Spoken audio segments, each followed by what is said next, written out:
ನಮಸ್ತೆ friends, welcome to ನಮ್ಮ Kannada YouTube channel. So ಯಾರೆಲ್ಲ ಈ ಒಂದು ವಿಡಿಯೋನ ಫಸ್ಟ್ ಟೈಮ್ ನೋಡ್ತಾ ಇದ್ದೀರಾ, ಸಬ್ಸ್ಕ್ರೈಬ್ ಮಾಡಿ, ಲೈಕ್ ಮಾಡಿ ಮತ್ತು ಶೇರ್ ಮಾಡೋದನ್ನು ಮರಿಬೇಡಿ. ಸೊ ಇವತ್ತು ಭಾನುವಾರ ಆಗಿರೋದ್ರಿಂದ ನಮ್ಮ ಮನೆ ದೇವರು ಮೈಲಾಲಿಂಗೇಶ್ವರ ಸ್ವಾಮಿ ಆಗಿರೋದ್ರಿಂದ ಸೊ ನಾನು ದೇವಸ್ಥಾನಕ್ಕೆ ಪ್ರತಿ ಭಾನುವಾರ ಹೋಗ್ತೀನಿ.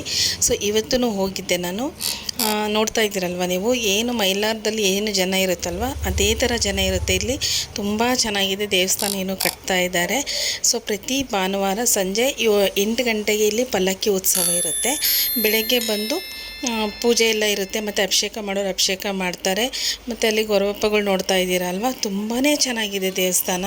ಸೊ ಇಲ್ಲಿ ದೋಣಿ ತುಂಬಿಸ್ತಾ ಇರ್ತಾರೆ. ಸೊ ನಾನು ಹೋಗಿದ್ದು ಇವತ್ತು ಸ್ವಲ್ಪ ಲೇಟ್ ಆಗಿರೋದ್ರಿಂದ ಅಲ್ಲಿ ಮಹಾಮಂಗಳಾರತಿ ಪೂಜೆ ನಡೀತಾ ಇತ್ತು. ಏನಕ್ಕಂದರೆ ಅಲ್ಲಿ ಪ್ರಸಾದ ಇರುತ್ತೆ, ಪ್ರತಿ ವಾರ 11:30 ಮೇಲ್ಪಟ್ಟು ಪ್ರಸಾದ ಇರುತ್ತೆ. ಸೊ ಅದನ್ನು ಪೂಜೆ ಎಲ್ಲ ಮಾಡಿ ಮಹಾಮಂಗಳಾರತಿ ಮಾಡಿ ನಂತರ ಅದನ್ನು ಜನಗಳಿಗೆ ಇದು ಮಾಡ್ತಾರೆ. ನಾನು ಇವತ್ತು ಹೋಗಿದ್ದು ಸ್ವಲ್ಪ ಲೇಟ್ ಆಗಿರೋದ್ರಿಂದ ನನಗೊಂದು ಮಹಾಮಂಗಳಾರತಿ ನೋಡೋ ಒಂದು ಅವಕಾಶ ಸಿಕ್ತು. ಸೊ ಅದು ಗೊರವಪ್ಪಗಳು ಅದನ್ನು ಡಮರುಗ ಬಾರಿಸ್ತಾರಲ್ವ, ಆ ಒಂದು ಸೌಂಡನ್ನು ಕೇಳೋದಕ್ಕೆ ಒಂಥರ ಖುಷಿ ಅನಿಸುತ್ತೆ. 7 ಕೋಟಿ ಅಂತ ಅವ್ರು ಹೇಳ್ಕೊಂಡು ಕೂಗೋದ್ರಲ್ಲಿ ಮನಸ್ಸಿಗೆ ಏನೋ ಒಂಥರ ಆನಂದ, ಏನೋ ಒಂಥರ ಖುಷಿ ಸಿಗುತ್ತೆ.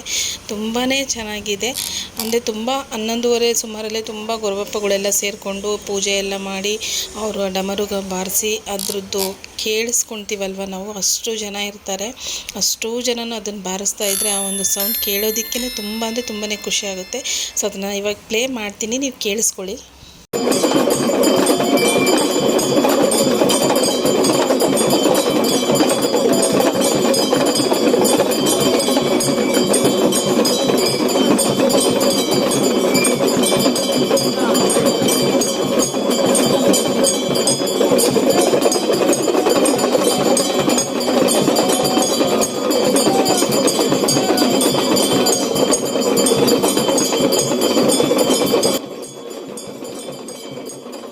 ವಿಡಿಯೋ ನೋಡಿದ್ರಲ್ವ, ಎಲ್ಲರೂ ಕೇಳಿಸ್ಕೊಂಡಿರೋ ನಿಮಗೂ ನಮಗೂ ಎಲ್ಲರಿಗೂ 7 ಕೋಟಿ ಮೈಲಾಲಿಂಗೇಶ್ವರ ಒಳ್ಳೇದು ಮಾಡಲಿ ಅಂತ ಹೇಳ್ತೀನಿ.